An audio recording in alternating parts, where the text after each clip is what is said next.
Thank you for tuning in to the Helium Radio Network. You are listening to a rebroadcast of a previously recorded show.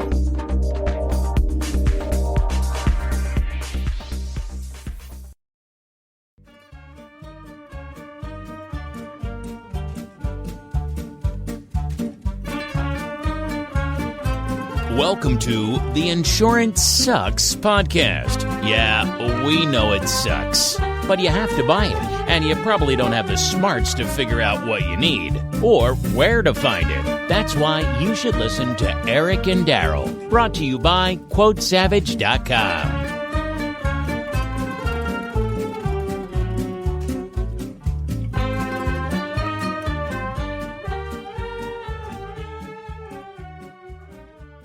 Welcome back. You're tuned into another episode of Insurance Sucks here on Helium Radio Network. We're brought to you by the folks at iInsure. Check them out, iInsureNow.com, or give them a call, 813-600-5900 to help you with all of your insurance coverages and different types of policies. I'm your host, Eric Remmel. I'm Daryl Stidham. And we're back for another episode today talking about the modern insurance agency. So many exciting things have changed, Daryl. I know the insurance world has really just gotten kind of a shakeup. I know a lot of things are happening, a lot of legislation changing, a lot of the agency models are changing. And today we're going to talk about how you can best interact with that new modern insurance agency. Exactly. To put it bluntly, the insurance agencies that your fathers, grandfathers, grandmothers dealt with, it's not the way we operate anymore. Because as a local insurance agency, we're now having to compete with, 1-800 Geico and Progressive and these direct-to-consumer carriers. So how best can we do that? Well, it's availability, it's accessibility, and it's automation and modernization with what we do. 100%. I can speak to that a little bit. I've always, when I was younger, I bought insurance from State Farm because my aunt was an agent and because that's what my family told me to do. Like, oh, your aunt's an agent, you need insurance for your car, go talk to her. And I really didn't have a choice. I didn't shop other agencies because she was my aunt, she was in the family, that's what we did. And then that's when I was a teenager. As I became an adult, I realized the value in shopping between all of the carriers and checking your rates. And for the better part of 20 years, I just did it over the phone. I'd call and say, okay, let me make the rounds this year. Let me call the 4 or 5 big guys, maybe a couple small ones, so you can give me the best rate. And then, I met you, and now you do all my insurance, no matter what I need, whether it be for business, whether it be for personal, auto, home, you take care of all my needs. And I can tell you, the modern insurance agency, it's amazing what you can do and the technology you guys have. I don't even have to leave my home. Like, I literally had someone come to my house and do a medical exam to give me a life insurance. How awesome is that? Yeah, right. I mean, all signatures can be done, on your computer. We can video conference, obviously, to the point where, like Geico, you call Geico and then they give you a login. You can go and get your documents, right? And the dirty little secret is they do that so you don't bother them. Oh, 100%. Right? It's totally so they can keep selling and not have to answer the phone for a service call, right? Well, that's the best thing is when you call them, what I've learned is they almost have an attitude that you're bothering them. Like, yeah, in most cases it's good customer service, but you can tell, like, at least in my experience, they're not always the happiest. A few people I've talked to, it's like, okay, tell me about this, tell me about that. I didn't get off the phone feeling warm and fuzzy. Like, that was a great interaction. I want to call Geico back and talk to them again. Exactly. Right. And so, but people have gotten used to that. They like that self-service portal, which is great. It makes the companies happy. Customers are happy. Great. And for a long time, local insurance agencies didn't have that ability. Well, now we do. Well, the thing that gets me is I'm not an insurance agent. Like, I've never been an insurance agent. No offense to you, Daryl. I don't want to be an insurance agent. It's not. That's okay. It's awful. Don't do it. Just don't do it. It's not my passion. It's not what I don't wake up every day going, I need to buy some insurance coverage, So I don't want to do that, but I rely on experts like yourself to tell me what's best, for my lifestyle and what my assets and what I have to protect them. But it's amazing how many people don't have that mentality. They think like a do-it-yourself model is the best. How do I know when I'm talking to the person over the phone that they've looked at all of my assets? They know what kind of car I drive, what kind of home I have, that they know that they're going to be the best. They're prescribing the best coverage. And I've never had a do-it-yourself insurance agency call me and say, hey, Eric, we were reviewing your policy last year and we noticed if you take this coverage off because you don't need it, you'd save $100 a year. Has that ever happened to you, Daryl? From a do-it-yourself platform? Yeah, No. exactly my point. No. So No. they're not going to call you and tell you to change your coverage every year. They're going to leave that same coverage on there for life as long as your credit card keeps authorizing every single month for that billing. Yeah, and they don't know what's happening. Why I met you, you weren't married, you didn't have a daughter.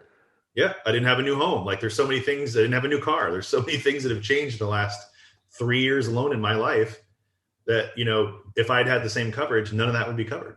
Right. And so, it's one of those things. And by the way, the people that, if you call the 800 numbers, you're going to get an order taker. You're going to get an order. They're going to say, okay, what do you want? Okay, do you want fries with that? Great. Here's the bill. Give me your credit card number. And that's it. That's the end of the transaction.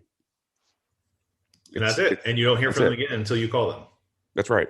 And in reality, your insurance agent is as important to you as your accountant, as your attorney, as your realtor, as anybody else that you deal with, that you rely on for professional services. That's how important the agent is. And unfortunately, we've gotten away from that model because people see it as a commodity and not what it actually is, which is a financial instrument to protect your assets in the event something catastrophic happens. Well, yeah. And I mean, they use it as a case in point. Like, for example, when you go to the car mechanic, do you look over their shoulder and be like, no, that's not how you change a tie rod, or that's not how you remove a header? When you go to the medical office, do you tell the doctor, no, that's not how you take an appendix out? All these other verticals, you trust in experts. Why is insurance so different? Like, why are they questioning? Is it because there's a dollar value associated with it? What's the logic behind that? I think it's because of Google. Quite honestly, because everybody can Google anything and find something. They can Google their insurance. Well, why is my insurance rate so high?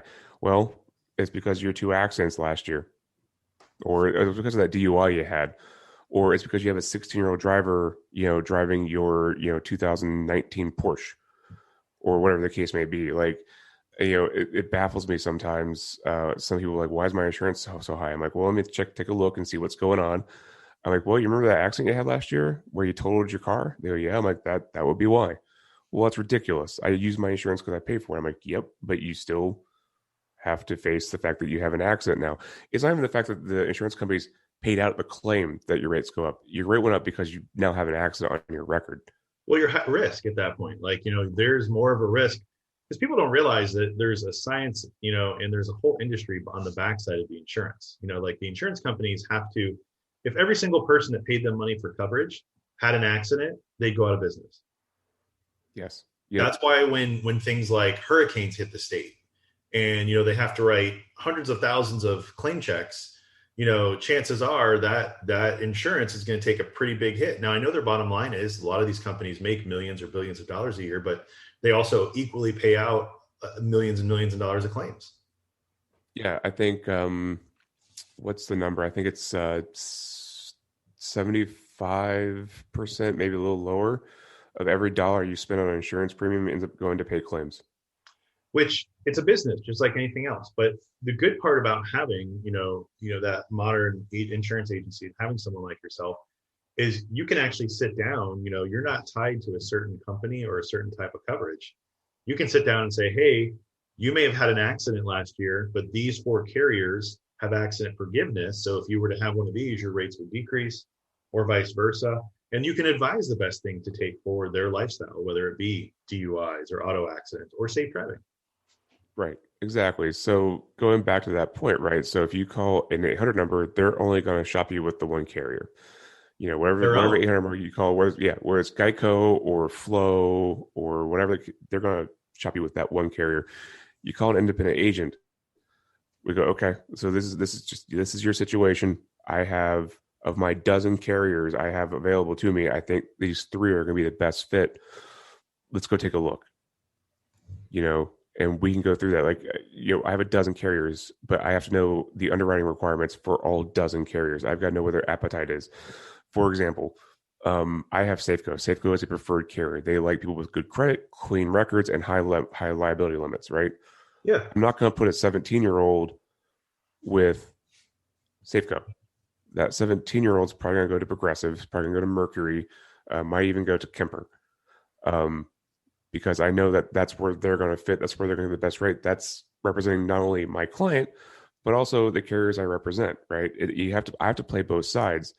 So I've got to make sure it's a good fit for everybody.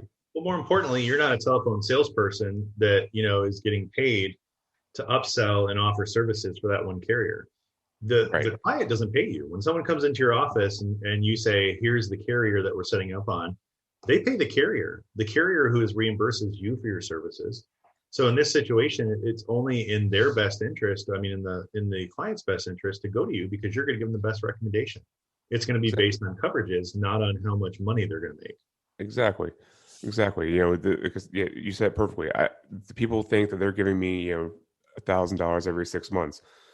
Well, the reality is, of that $1,000, I get a small percentage of it as a commission from the carrier, but you pay that $1,000 directly to the carrier. Well, I like to use the analogy. It's like investing or working with a financial planner. People have no problem paying, going to a financial planner, having that financial planner recommend certain places you invest and go on. It's not like he's selling you the stocks. He's giving you advice. He makes a commission on that sale from the stocks he sells. But it's the same thing. You go talk to someone for financial advice. Why would you not talk to someone for insurance advice? Right. Exactly. And it's exactly the same thing. End of the day, if I don't take care of you, if I don't do what's right by you, you'll leave, and I'll lose business, and that doesn't benefit anybody, because now you're frustrated. I'm a little bit poorer, and the carrier's lost business as well. So by working together and doing the right things, we can all be happy, so I there's no reason not to. The other side of that too is if you call a carrier direct and you write through them and you don't have an agent, in the event of a claim, if they decide they want to not pay out on the claim like they're supposed to, you have no one coming to your corner and fighting with that carrier. Whereas if you have an agent like me, and it's happened a couple of times where I've had clients that were being done wrong by a carrier, and I call the carrier and say, look, we need to get this fixed now. And if you don't, I'll just stop writing with you. I won't place some more business with you. And that always gives the carrier a little bit more pause. They go, well, we don't want you to stop writing business with us. I'm like, well, then take a look. Yeah. Fix it. And more often than not, what needs to happen gets done. And if they don't, well, then I stop writing with that carrier. And I recommend that my client get an attorney involved at that point. Yeah. Well, and I mean, that's going to hurt their reputation more in the long run too. Because a lot of times we know, insurance companies are out to make money, not to take care of people. And, they're going to look at it from a financial situation. So it's really interesting that you take that tactic and that you help your clients to that level where, if you call the Geico, they don't care if you said you're switching over to Progressive. They're losing $600 a year. What are they going to care? Yeah, they don't. Well, it's evident when you call to lower your rates. I mean, Right. It's hysterical to me. Like, so, I can't remember. I think it was Progressive I was with at the time. And I literally was in college. I was going for, a master's level degree. And they said, oh, you're a student? I think when I activated it, I said, yeah, okay, well, we have a student discount. So they gave me the student discount. And a couple of years later, after I graduated, had my degree, I'm pretty sure I was working in my field for 2 or 3 years. So it'd been like a lot of years, 6, 8 years, something like that. I called back to inquire about my rates and they said, oh, I see that you have the student discount. Are you still a student? No, I have a master's degree. I graduated, blah, blah, blah, blah, blah. Okay. And they removed that discount off my account. Right. So they took them like 6 years, but then they're like, oh, well, if you're educated, we have another discount here. So really, by the time they took off one discount, add another one, it was like a shuffle trying to make me feel better that I gotten a higher discount. My bill was the same. It didn't change. They just were, fluffing me on the phone, but I can't imagine how many hundreds of thousands of times that happens a year when people call in to change their rates and they just play that shell game with you. Oh, absolutely. My favorite thing they do is, people call and say my rate's too high. And so they just, reduce or remove certain coverages without actually telling anybody what they're doing, to save $10 a month. And people are happy with that, but they're losing thousands of dollars in coverage, because no one's explaining it to them. No one's actually taking the time to go through it. I have a customer, if I have a client that calls in and says, I want to reduce my rate, I'm like, okay, great. Let's take a look. I go, okay, Mr. Customer, you have a $500 deductible on your collision. If we move it to $1,000, you'll save $3 a month. Is that worth it to you? Well, no. Okay. What about this liability limit where you're at $100,000, $300,000 now for liability? I can take it down to $5,100. it will save you $10 a month. Is that worth it? Well, no. Well, then there's not much other coverage I can reduce or remove to get you a better rate that you think is acceptable. And they go, no, you're right. I think we should leave it alone. I'm like, I agree. We should just leave this alone. And they leave knowing that they have the right coverage, the right price, and someone that will actually take the time to explain it to them and not get frustrated, not get upset, not just try to keep them happy as a customer, but actually go through that with them and make sure they know what they're paying for. That's 100% the value in having someone like yourself and working with an actual independent agent. That's huge. Yeah. I mean, like I said, we are as important as the other professionals in your life. People don't always see it that way, but I guarantee you a good agent is worth their weight in gold. And in my case, I'm worth, I don't know, $7.8 million. So there you go. So the interesting thing that I never even thought of from a perspective is I always, being self-employed for the last, 10 years or so, I've always just bought what I thought I had to buy for insurance coverage for business. And, it's amazing to me that the conversations you and I have had that opened up eyes that made me think of things that I never would have thought of, like with COVID, working from home, having all my computer servers and my equipment at home. How is that covered? Talking about liability. Now, technically, I work out of my home. So what happens if someone comes here to meet me for work and they get injured? Is that covered on my homeowners? There's so many things that you can talk about in situations you can look at. Case in point, you pointed out we have a very friendly dog, but the neighbors may have a dog that, aggravates or antagonizes my dog. Is there dog bite coverage on my policy? When you look at things like that, I think the difference we talked about was like $3 a month to go up like $30,000 or $40,000 in coverage. It was ridiculous how cheap it was, but I never would have thought to do that until you pointed it out. Yeah, exactly. Right. And the other fun thing, so, Penny, your golden doodle, is just adorable. And in order to get that coverage on your homeowner's policy, right, I had to submit a request to the underwriter to make sure they approve it. And they asked for, notes. They want to see that I have done my research on your dog. And so I know Penny. I've held Penny like a baby, even though she's like, 60 pounds? 35, but yeah, she's all hair. So 35. She's fluffy, right? Yep. And I said, I typed in the notes. My agent personally knows dog. Dog likes to be held like a baby. And I hit send. And 5 minutes later, the coverage was approved by the underwriter. I'm like, beautiful. But something like that. And the call center doesn't know that. Right. And they would never even think to offer that. I never would have thought to ask it. How would I even know to ask that question? I'm not an insurance person, but say something happened, someone stepped on our property and maybe the neighbor's dog got loose, maybe my dog got loose, they got into a fight, bit someone trying to break them up. Things like that could happen because it's just what dogs do. But if I wasn't covered, my neighbor could sue me and then I'm liable for, whatever medical or, hurt, anguish, whatever, and now there's enough coverage to do that for, I think it was literally $3 a month. So that's like what, $36 a year? Yeah. And you have like $50,000 in dog bite liability or animal liability, and so that should take care of most everything. And for those of you listening, like that you can help with, like those are the things you point out. Yeah. And for those of you listening, animal liability, dog bite liability is not typically included on an insurance policy. That's something you have to buy extra. So. Well, one of the coolest things I really liked, to be honest with you, is like what you brought up earlier about when we first met. I wasn't married. I didn't have a wife. I didn't have a child. I didn't have the home I have now. But when we talk about life insurance and coverages and going forward, now that all those situations in my life have changed, I couldn't even begin to quantify the amount of life insurance I would need. I gave you a scenario of what I would like to happen after I die. If my daughter is still a child, I want to make sure she has enough for college and education. If my wife, outlives me and I die first, I'd like to pay off the remaining balance of our mortgage and any credit cards or cars or any debt that I leave after my debt. I'd want it to be paid off and obliterated so that she's not financially liable or struggling after I pass. I also want to make sure she has enough money to live comfortably for at least a year if she wants to take some time off of work. If she's grieving and upset, here's some money. I want you to be comfortable, take some time off of work, take a sabbatical, travel if you want, do whatever you want to do that's going to help you overcome that death and that grieving process. And when you start to lay out things like that, I had no idea what that would cost. I'm just assuming. You came at me with logistics and numbers almost off the cuff, like, okay, that's this much, that's this much, that's this much. And then I realized I need 3 times the coverage I have.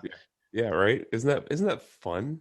It's Yeah. weird. It's weird when you talk to a professional, where they they actually know what they're talking about. It's kind of rare anymore, which is a little sad. But yeah, you're right. And by the way, I don't think you're assuming your wife is going to be grieving. I tend to like to think that she's going to be celebrating. I hope she is. I hope she parties like it's 1999. You know, go out, have fun. You've been stuck with me for all these years. Live it up. Yeah, right. You know, but I hope so, and I hope there's enough money for her to do that. You know, but it's interesting when you start to look at things, and to be completely transparent, we're talking about going from a $250,000 life insurance policy to like $750,000. You know, and the cost differential is nominal. I mean, it was like $75 a month to change like the amount of money that I was paying on. And to me, for my family's happiness and their future, that's nothing. I'd gladly pay thousands of dollars for that. But to have a professional be able to explain that to me and say, here's what you are, here's what you need, here's the cost differential is huge. Right. Exactly. And, we can go through numbers and this all day. Ultimately, it does come down to affordability. So like if someone needs $1 million life insurance policy, but they can't afford it, well, okay, well, what can you afford? Let's work that number down to at least there's something as opposed to nothing. Or waiting until it's too late. Like we recently, had a friend who, waited until it was too long to get quoted for life insurance. And then it was a high risk situation and they had to pay astronomical rates where literally if they'd pick up the phone a month before, it would have been pennies on the dollar and there would have been coverage. Exactly. Yeah. Those are always more difficult cases. For me, when things like that happen where they waited too long and now there's a catastrophic event where they really want it and they really need to get it, but it's too late to get that affordable rate. It's almost as bad as having to deliver a death benefit check. It's obviously not as bad, but it's to that point because you're like, man, I wish you would have just taken the 30 minutes to have a conversation with me before this happened. Yeah, absolutely. So well, and things like you and I had are, it's a sad conversation, but a realistic one. My daughter's now 1. Things happen to kids. Kids get kidnapped, kids have accidents, all kinds of things happen, especially in today's society to children. And, I didn't think that I need life insurance for my child. Like, why would I? She's 1. You know what I mean? Like, it's not something that crossed my mind. You broached the point of, well, what happens if she passes and you guys have to have a service for her, cremate her, bury her, whatever you want to do? You're still looking at even a child, $10,000, $20,000 to have a funeral or a grave or a cremation, or a service. And those are things you don't even think about even at that age. Right. And then, some people will just put it on a credit card, but then you get the monthly statement every month with that charge. Reminding you that your child's passed. For how long? Right. That is just an awful thing. It's already a terrible thing. Then you go into that and you get a monthly reminder. Yes. Whereas, for a kid, the policies aren't expensive. If you do it right, not only will you set that up so you will never have to face that kind of pain, but you can also set them up to where they could be financially sound by the time they're 18, 19 years old. Yeah, absolutely. Which is, people want their children to have better lives than they did. That's the opportunity to help start that process. Absolutely. Right. You've given us a ton of great ideas to do that. And we're really excited to get those started.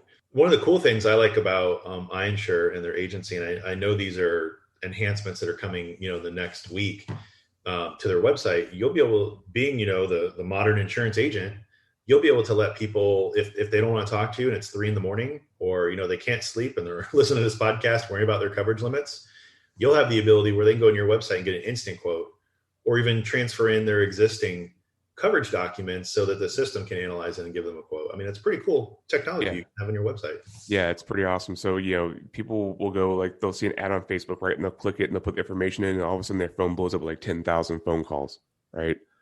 Super annoying. On my website, you go and you enter your information and it goes to me.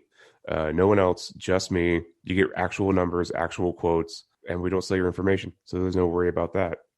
If you want real numbers, you can do that. If you just want to, import your current auto insurance information and have me review it, I have a link for that. It's really easy to log into your current, insurance account and it pulls all the documents right into my system. easy peasy. And then the other thing that we're doing that's super cool, and I'm super excited about it, is you're going to be able to quote your own life insurance as well. That's awesome. I mean, that's really cool because, those are one of the things where you have to answer all those questions like, do you smoke? Do you drink? Are you overweight? Do you have a disease? Those are all the things you got to answer. Right. And some people they're not comfortable talking about that. Right. And that's okay. Yeah. That's okay. So, I mentioned earlier that we have to compete with the inner numbers and the big guys. And the way to do that is to be accessible. However you want to do business, that's what we want to do. Well, one of the coolest things I like about your agency is, I have a 1-year-old. I'm home with her most of the day.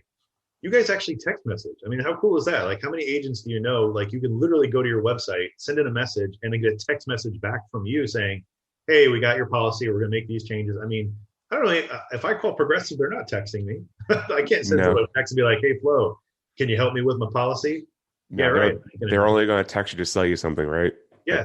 That's their game. No, it's, we text message, Facebook message. I think the only thing we don't communicate on is Snapchat, but that's mostly because Snapchat isn't saved, and that's a big liability CYA issue for me. Oh yeah, because you're talking about personal information. You want to make sure it's covered and protected. Right. Exactly. So, there's not. I don't think there's any way we don't communicate right now. Carrier pigeon. we don't do carrier pigeon, but I think we're getting an Impala. Well, I know there's one way you probably don't communicate: a fax. Does anyone still fax? People still fax. Really? I don't have a fax number or fax machine for that matter, but I do. I did find like a free fax service. I can scan a document and upload it and send it by that way. So that's what I've been doing. That's all I need. I can send it with like 3 pages a day, and I think I send 3 a month, maybe. Well, I guess there is 1 or 2 people that still fax. It's still the insurance industry. It's still very, very hard to change people in the way they do business, but we're working on that. Well, there's one company I know of that still does fax because they don't email, and that's the IRS. But we don't want them to email. Let's be honest. No, we don't. Fax, mail, and they also don't call you. Nope, so, we'll never call you either. So if someone gets a call from the IRS and you listen to this, it's fraud. Just hang up the phone, please. Yep, and you're not going to go to jail if they call you. And they do not want a green spot card from Walmart. Well, we're about out of time for today. So any parting thoughts for folks if they're looking for coverage or need some help? Anything you can recommend? Find an agent that you trust who's local, because everybody talked about shopping small last year during the pandemic, and many people went to those direct-to-consumer carriers. But the reality is your local independent agent puts money back into your community through sponsorships for Little League teams, events, things like that. We are as much as part of the community as the local diner or cafe. And so any money you can help out with and find that local agent that's going to give you that right advice, knows your community, it's going to benefit you in more ways than one. Absolutely. And if anybody wants to find out more information, what's the best way? Your website? Yeah, my website, iInsureNow.com. You can also call me 813-600-5900 or email me. That would be Darryl, DARRYL at iInsureNow.com, or text, by the way. I can do text 813-600-5900. So, or even go on the website. I mean, you got a nice little fancy button there. You can send so many fun things. So many fun things. Well, again, thanks for your listeners' time today. We really appreciate you tuning in on Helium Radio. If you would like to rate this podcast, we'd really appreciate it. We're trying to grow our reach and educate more folks around the world about insurance. So if you could, go to iTunes, SoundCloud, Spreaker, Spotify, wherever you listen to your podcast, and give us a 5-star rating. Tell us what you think. We'd really appreciate it. I'm Eric Rummel. I'm Darryl Stidham. And we'll catch you next time on Insurance Sucks.